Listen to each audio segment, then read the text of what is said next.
To blur the background, keep a cup in front of you against a background which is slightly far away from it, just like you can see.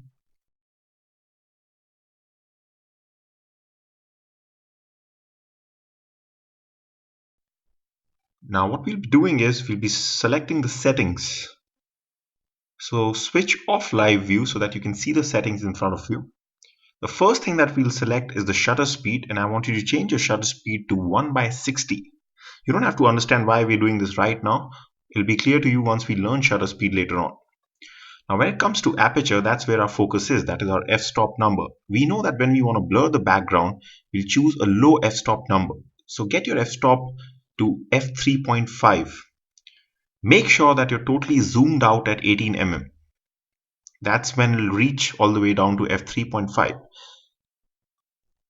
When it comes to ISO, select 3200. Again, the reason for doing this will be explained later. Right now our focus is on the f-stop number, so we've chosen a small f-stop number because we want to blur the background. Now three things are very important. Make sure that the background is far away from the cup, at least a few feet, just like you can see here. Secondly, make sure that you're in line with the cup. So do not shoot from a top to down angle. So keep your camera on the table if you can, on the surface, just like you can see here. Right, and the third point is that the cup should not appear too small in your screen. So what you have to do is you just have to zoom in and you will see that the cup has become bigger.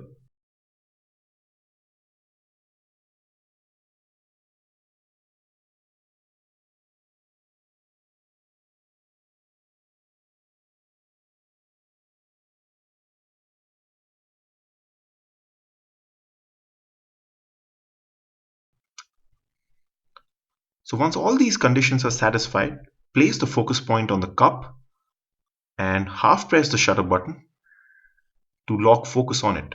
If you're unable to lock focus on it, it can be because the camera is not able to find any contrasting point on the cup since it's too plain. So keep moving around the focus point near the edge of the cup and keep trying. Now you can see in this case the focus is locked and I've taken a shot. And this time you'll notice that the background is blurred.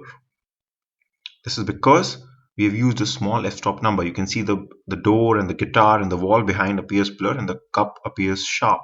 That's because we've used a small f-stop number. Now the reason that we wanted the background to be away from the cup is because you have to remember one of the most important things when it comes to blurring the background is that the distance between the subject, which is the cup in this case, and the background has to be more.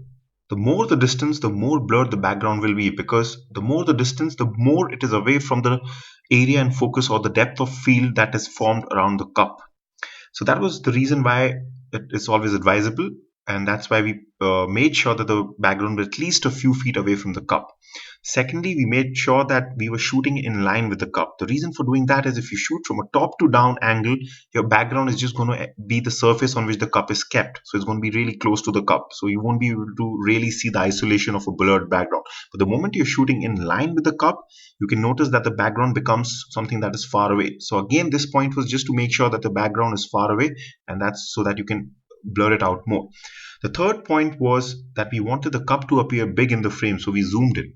This is because the distance between the photographer and the subject has to be less, so it's the opposite of the background. This time you have to be as close to the cup. The smaller this distance, that is this distance between the camera and the subject, the more blurred the background will be. So we moved closer to it by zooming in. So to summarize, just remember these three important points. First of all, whenever you want to blur the background, first of all, you have to use a small f-stop number. Second point, make sure the background is far away from the subject that you're shooting. Third, you have to be close to the subject. Either you can physically go in close or you can zoom in. So basically make the subject appear big by zooming in. It should appear big in the frame, what we call as filling the frame. So if you remember these points, you'll get a nice looking shot.